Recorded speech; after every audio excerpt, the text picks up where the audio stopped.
Hey, what's going on, everybody? My name is Jason, or General. Today, guys, I've got a 38 kill TDM here for you guys here today. I don't know how I got 10 deaths this game, but when I watch this gameplay back, you're going to see me going balls deep in the spawn right now, just tearing everybody up, and then I'm going to be affected by the broken camera angle plague. This guy just, he teleported. He just, you know, he went into interdimensional space and just appeared in front of me and no-scoped me with a sniper.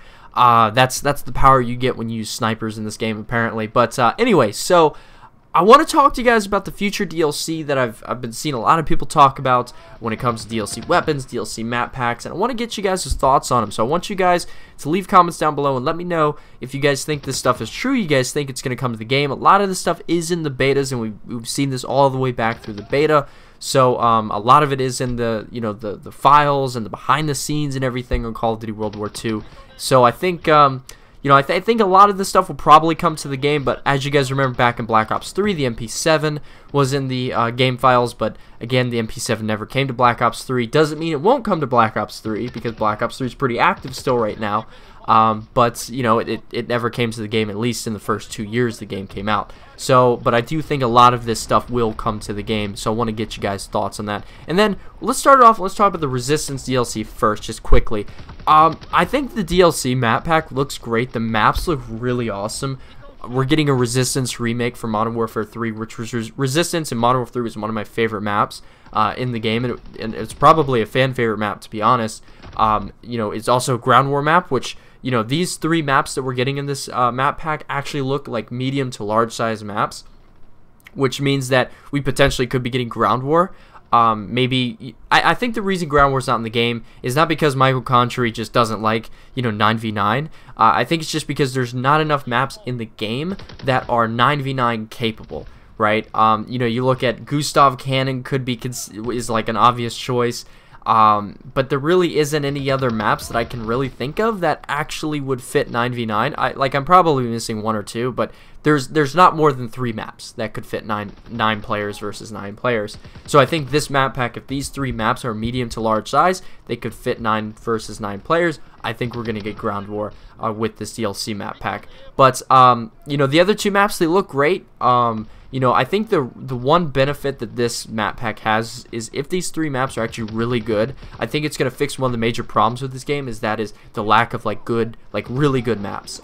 This game has like 4 or 5 playable maps, and then the other maps just really aren't that good. But to be honest with you guys, like, most of the maps in this game just are not that great of maps. So I think that if this map pack can come out and really bring like some really solid maps to this game, I think it's going to fix one of the major problems that this game has, and they do look like really good maps. So hopefully they play well, you know, and we'll just have to see what happens.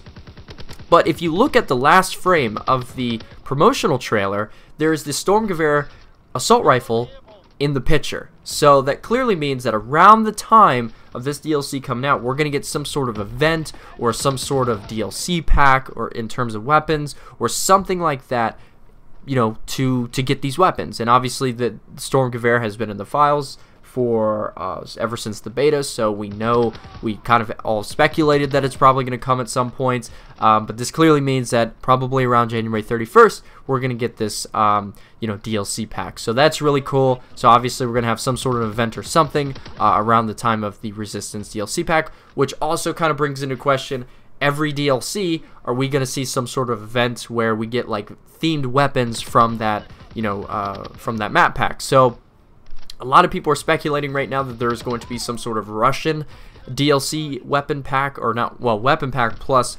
DLC like map pack. And a lot of people are predicting that we're going to get a Dome remake from World at War. Now, if you guys have never played Dome, it was the smallest map in Call of Duty World at War, and it was a extremely fast-paced, like Nuketown style map, which this game really doesn't have. A lot of people could say Flak Tower, but to be honest, like, it's not real. Like, Flak Tower is like, it's kind of like a Nuketown. It's probably about the same size as Nuketown, but it doesn't really play like Nuketown, so I don't really want to classify it like a Nuketown.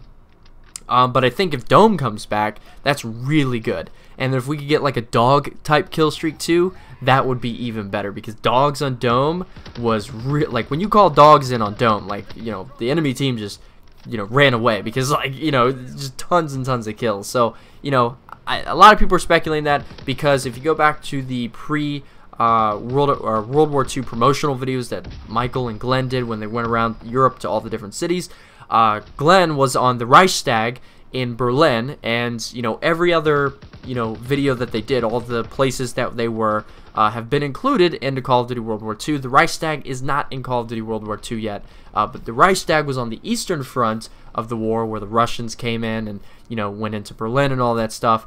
And so obviously, if you put 2 to 2 together, there's probably going to be some sort of Russian themed DLC coming up in the future, which also puts into question, are we going to see like a Japanese specific DLC coming up with maybe like a Courtyard remake or something like that? So I'd love to get you guys' thoughts down in the comments below. And do you think these weapons, do you think these maps and whatnot are going to come to Call of Duty World War II in the future?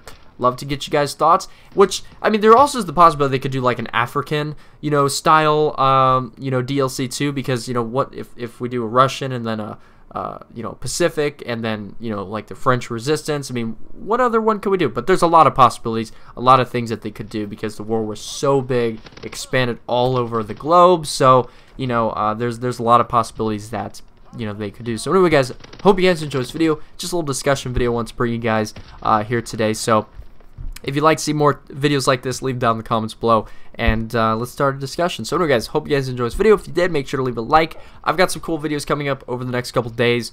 One of the videos I'm going to be doing is a map comparison between Call of Duty Ghost and World War II. And so I think that'll be a pretty cool video. I've got a double chem strike for the Call of Duty Ghost gameplay, so I think you guys will enjoy that. So anyway, guys, if you guys enjoyed this video, like I said, make sure to leave a like, subscribe if you're new, and I'll talk to you guys later. Have a nice day, guys. Bye.